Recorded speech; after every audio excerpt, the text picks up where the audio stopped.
You're listening to the Marketing Attractions Podcast. Conversations on how nonprofit attractions are increasing attendance and sharing their missions through marketing. Your hosts are Ryan Dick and Jenny Williams of Attend Media. Jenny, today's topic, what marketing should look for in their next ticketing system. Jenny, why are we talking about ticketing systems? Yeah, this is an exciting topic for us to kind of dive into. We're no expert here by any means, but I think as you know, we've gotten deeper into this space and have talked to a lot of leaders and marketing teams at nonprofit attractions. I think a big pain point that has come up multiple times, no matter who we're talking to, is really around ticketing systems. And some could just be, just there's not a lot of communication in between teams or lack of education around what some of these platforms can do. But I think from marketing teams specifically, we've heard a lot of frustrations around what they're not able to get out of their systems. And then I think also just growth, right? As an organization grows, they tend to outgrow a lot of these platforms quickly. And in fact, we're hearing some are changing every 2 to 3 years almost to be able to do the things that they're trying to implement at their organization. So excited to talk really today with more of an expert around these platforms and what options are available and what are the things that we should be looking for and asking for when we're really looking at switching this type of software. Yeah, I like what you said, because we think we're pretty smart. We're marketing these zoos, museums, gardens, but the reality is we're not in that four-wall building every day. We're not inside the marketing department. So kind of understanding, getting some clarity on the pain points that some of these teams might be going through. We needed some outside help, so we brought in a guest, Michelle Paul. She's the Vice President of Growth Strategy at Back Office Thinking. She's joining us on the program right now. Michelle, welcome. Thanks for the time. Hello. Thank you so much for having me. All right, Michelle, well, let's just jump into it and start off with what are some of the common reasons that nonprofit attractions are switching ticketing platforms? Again, some of these are switching every 2 to 3 years. What are you hearing when they come to you? Yeah, absolutely. And so to be clear, I'm also not within the four walls or gates or whatever the boundaries of that institution are, right? Back Office Thinking helps nonprofit organizations make better use of technology to support their missions. So for us, this includes designing websites, implementing CRM systems, providing ongoing tech support and maintenance, and most relevantly for this conversation, consulting on overall technology strategy. So a lot of what I do is helping organizations create a roadmap, figure out which of those other technology things they actually need to prioritize first.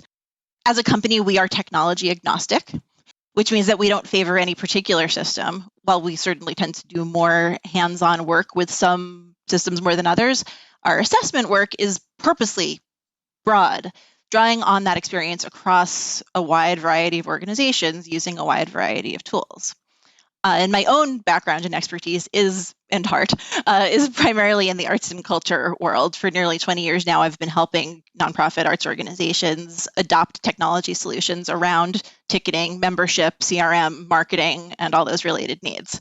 So I have seen it all. So I think to answer your question about, what are the reasons these nonprofit attractions are switching ticketing platforms, I think I'm going to be a little judgy here right out of the gate, because I think that there's good reasons, I think there's okay reasons, and I think there are some not so great reasons for this, depending on where the organization is coming from. So to me, the good reasons are a little bit of what you kind of hinted at. A good reason is something strategic. So it might be that the organization has sat down and made a strategic plan or made a roadmap for their technology, and they've actually identified needs that are not being met today by their systems, or they've grown, right? And a system that had been meeting their needs at one point is clearly just does not have the ability to match the scale of the organization today or the new offerings that they might have added in. Those are great reasons to consider making a change. What I'll call okay reasons are the passage of time.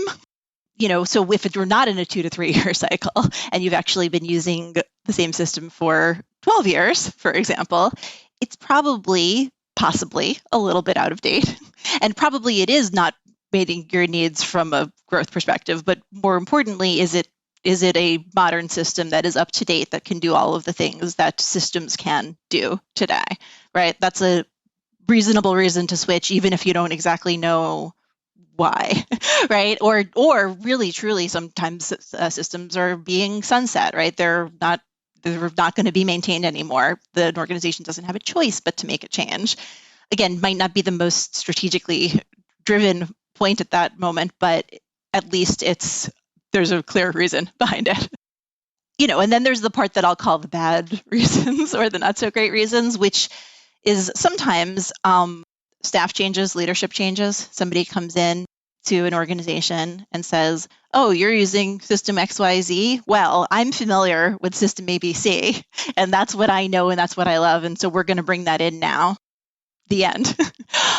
Or what I'll call the grass is greener syndrome, just a general vague feeling that something isn't right here and things could be better. And surely another system, a different system will solve all of our problems and make everything good. So those kind of three main categories is what I see as the reasons for an organization to want to make a change. Yeah, and perhaps even like maybe in that kind of poor decision for it, it's some kind of a lack of understanding of what that platform can do for you too. So maybe you weren't involved in the decision for the current platform that's being used, or you haven't gotten a full rundown of what it actually can do for you, or maybe the right questions just aren't being asked to get out what you want. Because I know we've talked to some that will say like, yeah, we just switched ticketing systems to platform X, and now I can set up all my online conversion tracking, and I couldn't do it with platform Y. And then we're like, no, we're working with a client on platform Y, and that's all set up, right? So I don't know. It's almost like there's some of these platforms, some of the software, maybe they're just not as great at helping you build strategy around how to use it. They're just more so answering like, yes, we can do this, or no, we can't do that. But I don't know. That seems like something that's kind of common too, because I've definitely heard people say they couldn't do something that we're absolutely doing with another client who's using that system. So I used to be kind of on that side of the conversation, actually. So I've been in consulting for 4 years now, but before that, I spent 15 years at a vendor actually making a ticketing and CRM system. And I can tell you, some of it is that people don't read. Some of it is that people don't listen. And some of it really is just the kind of grass is greener thing, right? And sometimes it's true. Also, sometimes systems don't do things. I don't want to say that that's not the case, right? But in my experience as on the vendor side, trying desperately to communicate about updates and new features and releases and things like that, people have to be listening in order to know about them. One of the things that I always wish organizations would do if they get to the point, for whatever reason, if they get to the point that they're going out and looking and evaluating new systems, is if you're going to do an RFP process, for example, please don't, but we'll talk about that later. If you're going to do an RFP process, include your current vendor as one of the respondents to that RFP, because you don't know what they can do, right? The set of features that you are using today, or the way that you've got your system set up today, may not reflect the system's capabilities. And so giving yourselves the chance to not have to make a system migration, I think is really important in that scheme of things in terms of making that decision. You've kind of touched on a few things there, but I don't know. Grass is greener. This ticketing system looks really cool. It's a shiny object. I'm just going to go do it. Maybe that's the logic that some of our audience might have. What are some reasons why an organization would want to work with an outside consultant, such as back office thinking, to help them choose their next ticketing system? Certainly to avoid that impulse, right? So, having someone come in to maybe slow you down. Again, one of my main goals anytime I'm doing a strategy assessment or system selection is, can you not? Can we keep you where you are? Because change is hard. I like that. Yeah. But I want to both plug my own services here and also kind of democratize it into, this is stuff that organizations, you can do this for yourself, right? The process here is thinking and talking and communicating and understanding and knowing things, right? A consultant can help you understand where you are today and kind of actually help, are you looking into making this decision for a good or okay or bad reason, right? But you can be your own consultant first, right? You know your organization best. So asking good questions internally, getting a good sense of all different related departments and what their needs are and what their challenges are and what's working today and what's not working today. The time to bring in a consultant is either to validate a decision that you've maybe mostly made, but you want a little bit of a, blessing from outside about, or possibly streamlining a decision process. There are a lot of ticketing systems out there in the world. I used to joke that basically you could take the word ticket and put like any noun or verb before or after it, and you will probably have named a real life ticketing system. So there's a lot out there. So working with a consultant can help streamline that and kind of narrow down the universe to a set of things that you should be focusing on. And then thirdly, also just getting unstuck, right? If you can't even get yourselves that far, if you can't get to the point of validation or you can't get to the point of streamlining a question, then maybe it is time to bring in some outside help to be the one to lead that process and ask the questions and bring everybody to the table. So you're going to help an organization not only select, but how about once that is selected, are you helping them onboard and understand how to use this properly? Are they getting all that training from the ticketing platform? Like how long are you handholding a client through this?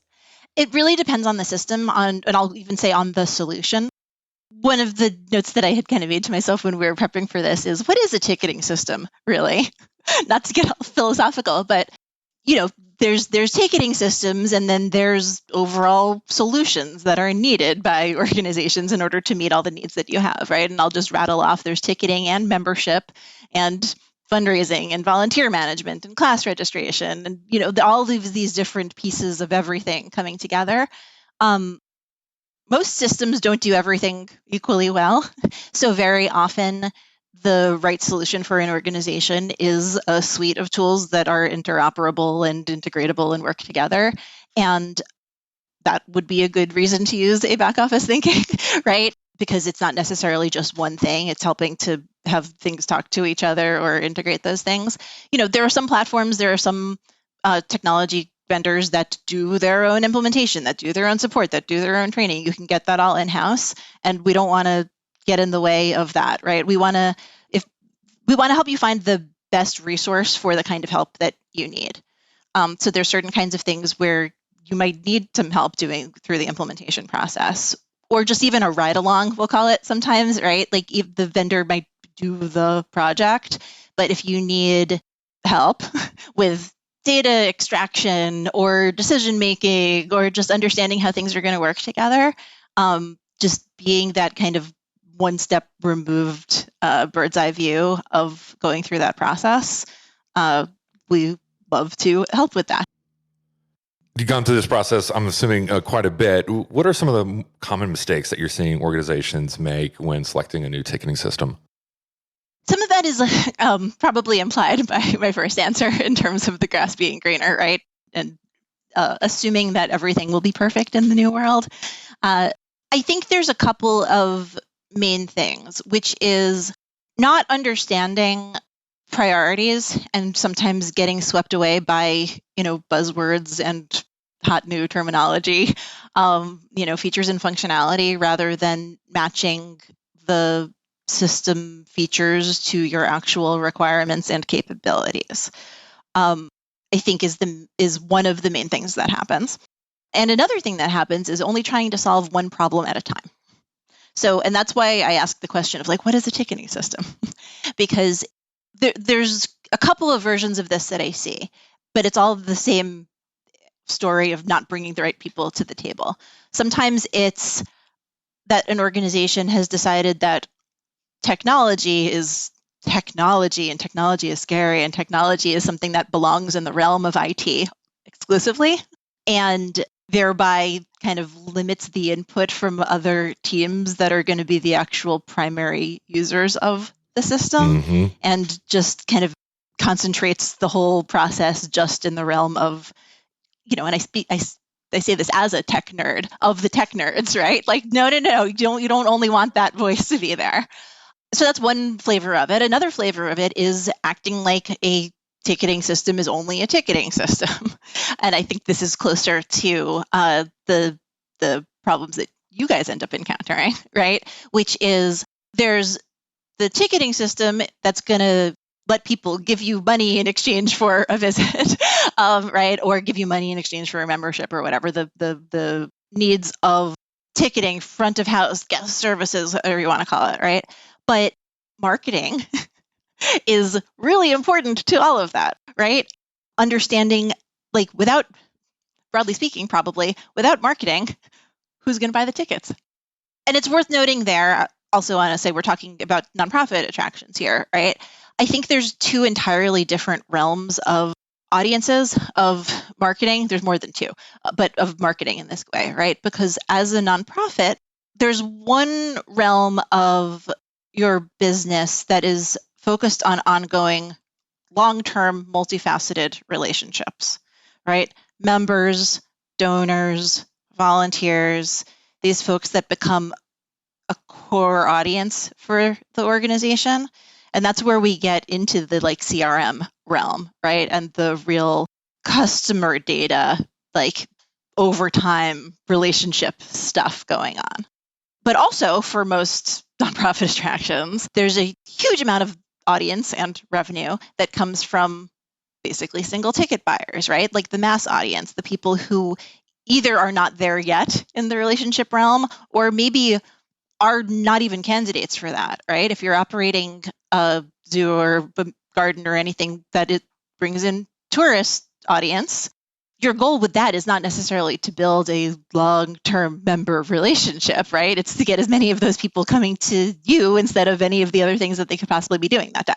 And so that flavor of marketing, of, you know, getting the word out, of paid placement and other things like that, requires a different set of features and data and approach to the work.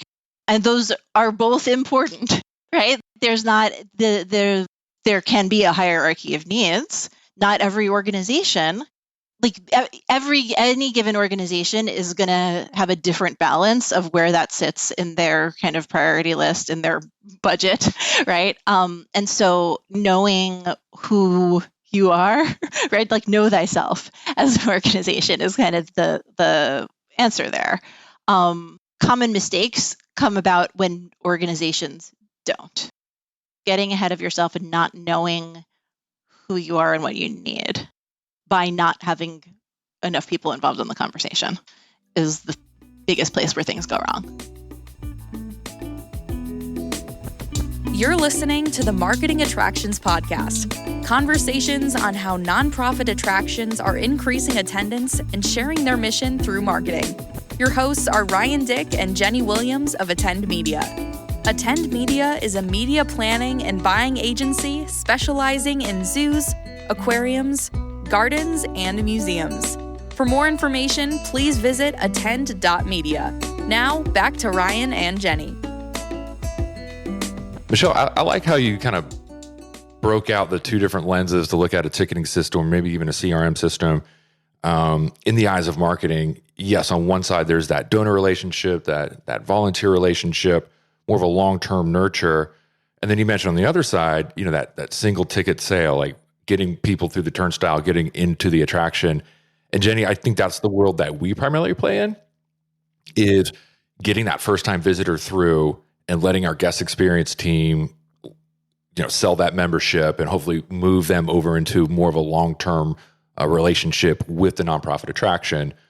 So let's look at, you know, what would be your wish list, Jenny, of like the features we would need to see from a pure marketing first-time visitor standpoint in a ticketing system? What are some of the holes that we're seeing in the ticketing system from just a pure marketing standpoint?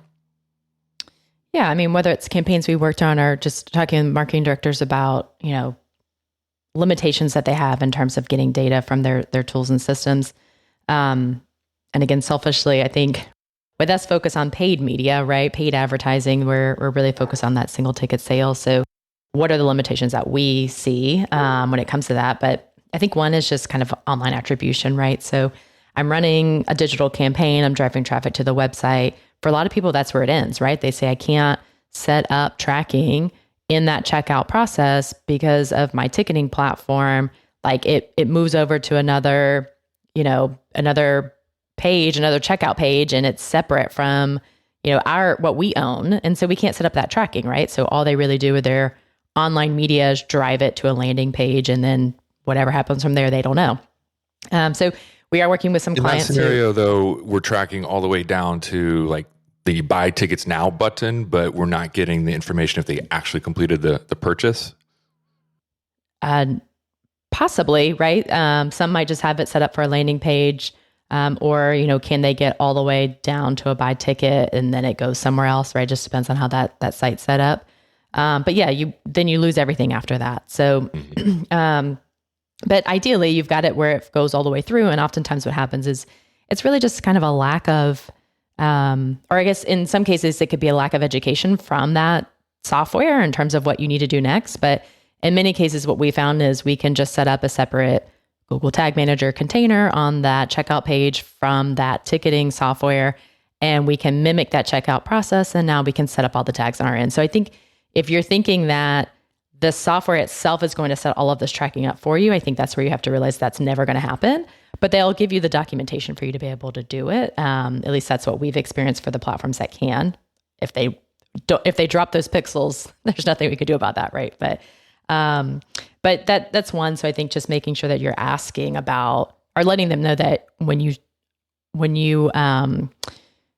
want to look at online tracking and attribution, it's not just from like a Google Analytics standpoint. You want Tag Manager set up to place a pixel to track back to Google, back to Meta, back to your online platforms. So I think that's like a really big one, especially as more tickets are purchased online versus at the gate, and more budgets are being spent in digital media. But another one that we're seeing, or I guess kind of in relation to that, would be like revenue tracking. So if we've got that online attribution, that tagging, that pixel tracking set up, then we can actually set up tracking to where we can actually pull in the actual revenue from it. So it's not just, hey, the button was hit to drive that ticket, but also, and it sold $60 worth of tickets, right? So we can start seeing that true return on ad spend with our media. So from like a paid media perspective, I would say those are like the two key ones, but and I would say, just on that note for 1 second, that's not only just bringing marketing to the table in that case, that's like bring finance to the table, because they're the ones who care about where the budget that they've authorized is going. And being able to tell an actual ROI story of, yes, we are doing paid advertising and we are spending this much and we are making this much as a result, that there's a lot of pieces of the organization that should care about that, right? So true. So true. We should be talking more. This is a little nuanced, I guess, but just kind of tying these 2 points together, like this idea of online attribution and then taking it to the next level of like just being able to report on revenue. If we're only able to see, hey, they clicked on my Facebook ad, went to the page, and then maybe clicked the buy now button, or we're just tracking they went to the page, we don't know if that was one ticket that was sold on the value night or if that was 10 tickets that was sold for the whole family's getting together. So that value of that click really becomes muddied or just not as strong as a data point of better understanding how much revenue, or you mentioned ROI or return on ad spend. So I think that's something that maybe sometimes our audience it gets a little lost in translation sometimes, and the complexity of these ticketing systems doesn't help. Yeah. And I think it's part of this is not every organization needs that, because not every organization is going to make use of it. But any organization that is talking with you guys and bringing you in to work with them, I think helping them understand that they have already made a decision to do the spend part of this.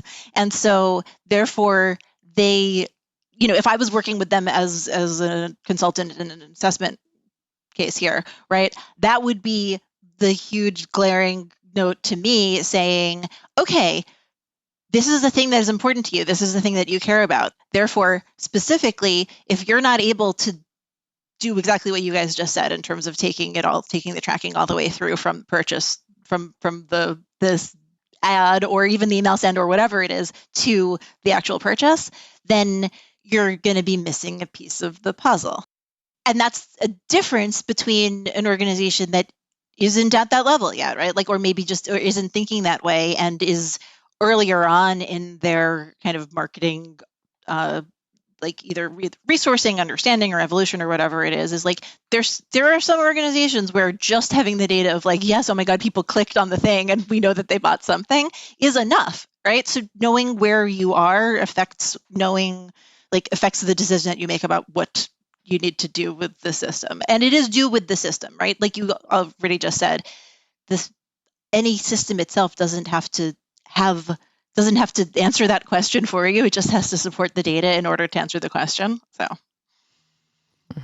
Michelle, I think that's very fair. If I'm an organization that, we're going to run 2 billboards on the highway and that's our entire marketing plan, then the capabilities that we're probably asking for is total overkill. So I absolutely appreciate you bringing that to the table. But I think my other side of the coin here is digital advertising is, at least our point of view, is going to continue to become a larger and larger share of most organizations' marketing budgets. And if we look at, that biggest piece of the pie for advertisers that are investing in advertising, that biggest piece of the pie, the biggest line item in their overall marketing budget is the investment into advertising. So the biggest piece of the biggest line item is, once again, the dollars that we're investing into advertising. And we're seeing like that biggest part, the growing share of that line item is going to be digital advertising. So if we kind of want to set ourselves up for the future, and I'm coming at this from one perspective, Michelle, I know that, but if we want to set ourselves up for the future, I think kind of these capabilities that Jenny's mentioning would be kind of a must-have. Yes, and I guess part of my take on it is most systems can do this. Like, right? It's actually you're not asking for something so outrageous that it's like, oh, this is the real deal breaker here, right? And I would even, I guess part of what I'm arguing is that, like, literally, as long as the system can enable the fact that you just said, right, which is we can track using Pixels and Tag Manager the purchase all the way from the click to the thing, so we can do that revenue attribution. The how is actually less important because it's going to get there.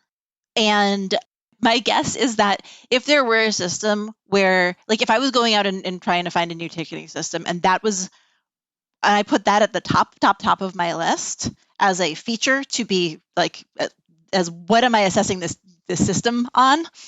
First of all, I'm going to get a lot of, yeah, we do that. Second of all, if I found a system that led with that above all else, okay, what other really important operational needs are not going to be met, right? Because at that point, are you a ticketing system or are you a digital marketing tool, right? Which is fine. It doesn't have to all be one thing. That's the thing. As long as you've got a platform that is putting out the right data, that has the right API and export and everything else capabilities, right? This is me getting on the soapbox a little bit about like vendors and focus and like whether things can be all things to all people or not, right? But like, what is this tool for? And what is it great at? And then what other tools does it talk to and work with that those tools can be great at, right? The overall picture of the solution is the thing that matters more than does this one literal system do everything we could possibly dream of. Yeah, and I think you're right. Like that online attribution, and actually going back to what we were talking about before with people switching every couple of years, as they grow, they're going to need a new system, right? So I think you're right. Going in and leading with a wish list of things that you're not quite there yet for probably isn't the right way to go about finding a new system. But when it comes down to other things that you're looking for, I think it's just as someone representing the marketing team, you've got to have that list of things that you want. I think a few other things that we've heard people say that they couldn't get, and again, whether that was just because they didn't know that they could get it or because it truly was not an option, were things like zip code reporting, right? We've had people come to us and say, like, we get most of our zip data from survey data. And, or because a lot of the purchases happen at the gate versus online, they don't get the zip data. So it's just a questionnaire that person gets at the gate and they have to fill out their zip code. And then it's, a bunch of zip codes from New York that aren't real, right? It's 1, 2, 3, 4, 5, not a true zip code because someone just didn't feel like filling out this form. So some of these things seem like really basic, and there's probably some people listening who are like, oh my gosh, there's platforms out there that don't give you this. But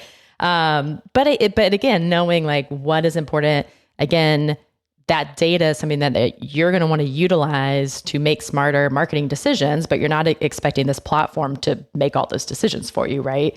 But then like the audience segmentation, you might not be looking for a ticketing platform that's also true CRM, but how can I segment data or segment, ticket purchasers based off of a particular event, or a member versus a non-member, or they, come on a weekend versus a weekday, right? Or whatever it is that you're trying to look at, like you want to make sure that that tool that you're using gives you the ability to break that down so that whether you're using a separate CRM or not, you can feed it with this type of data to make smarter, marketing decisions as well. So yeah, there's got to be sort of this, even if it's a laundry list, our laundry list is great.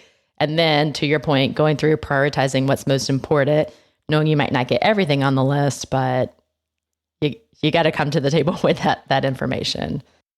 Most of the things that you have described as being important to you, frankly, feel like table stakes to me in a lot of ways, right? There's a lot of this where it's, good Lord, yes, of course you should be able to get people's zip code, right? And of course you've got to be able to understand what is the set of people who have bought tickets or what is the set of people who are members.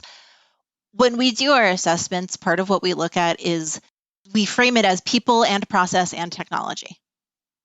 So it is not just a straight up, ooh, here is a list of system requirements and here's all the boxes that we're going to check.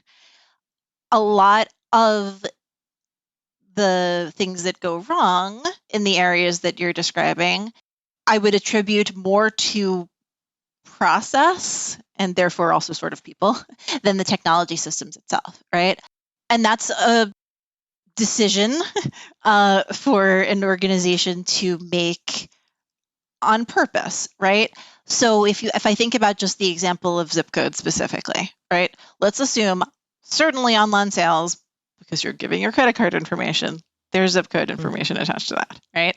So if we're talking about the kind of door sales, gate sales, that says to me that somewhere along the line, either the org hasn't thought about it or the organization has thought about it and prioritized, oh no, we just need this to be as fast as possible. We cannot possibly slow down for half a second to ask this other question or require this other information or whatever it is. So, and that's, I think, back to the question of like, when should you bring in a consultant, right? Like, okay, if that's a choice that you are making, what are going to be the impacts of that choice over here? And then vice versa, right? I don't mean to belittle the idea of like sometimes things do need to move really fast. And that's a valid choice if it's a choice, but it's not a valid choice if you haven't thought about, oh no, that means we're not going to be able to get our zip, right? Like, no, like if you're making a sacrifice, make it an intentional sacrifice. And I don't think that's what happened most of the time. I think what happens most of the time is panic of, oh no, the lines are long. We have to move fast. We have to do this quickly. People don't want to give zip code, like whatever the reasons are, without situating that in the context of, okay, and without this information, we can't do thing X, Y, or Z. Are we okay with that or not? That changes what these objections were. Yeah, maybe it's not so much like it's I like what you said, there's not really necessarily always the ticketing software, right? Or that platform that they're using. It's not their fault. It's just the lack of process in either using it right or making sure that data is getting input. But I think that goes back to what we said before. It's just the lack of education of understanding maybe how to use it, how to get that data in, what's the best way to do it. And so like, your team can come in and kind of help with all of that as well too, not just selecting the actual platform. What tool are you going to use? How are you going to use it? What are you trying to achieve by those things? So Michelle, what are some of your ideas to make sure that marketing would get a seat at the table when an organization is going to be making that big switch? I think, I'll just kind of repeat myself from what I've been saying about there's a lot of people who should have a seat at the table, right? Any selection process or decision-making process in this that doesn't bring front of house guest services and marketing and IT and depending on what, membership and or fundraising, like depending on what the scope of the thing that you're looking for is, right? If you're not bringing all of those voices to the table, you are not getting it right. Again, not that every voice has to be equally loud and considered, but they've all got to be there. So I would say within an organization, part of it is just inserting yourself and making sure that you're there in those conversations, right? For you all, Jenny and Ryan specifically, whoever it is that you're working with, like pushing them in that direction. And anyone out there who doesn't work in marketing, hi, bring your marketing colleagues to the table on those. Excellent. Well, Michelle, so if folks are interested in back office thinking, how can they get in touch with you guys? You can always email me. I sometimes answer my email, mpaul, M-P-A-U-L, at backofficethinking.com. That's our website, backofficethinking.com. There's also a contact form there. And I just want to, can I give one kind of final summarizing thought here on this? Yeah. A lot of what we talked about today is with common mistakes that people make, or why do you not bring certain people to the table, is really thinking about, is your technology there to support your operational needs or your strategic needs? Or both? Spoilers, it's probably both. And when things go wrong, it's because folks get too focused on one of those areas versus the other. So that's my probably number one takeaway tip is, are you paying attention to your operational needs versus your strategic needs versus both? And if anybody wants to talk about that further with me, go to backofficethinking.com and send in a contact form, and I would love to have a conversation. Awesome. Thanks for your time. Thank you. Thank you for listening to the Marketing Attractions Podcast. If you have a suggestion for a topic or would like to be a guest on the show, please visit our website at marketingattractionspodcast.com.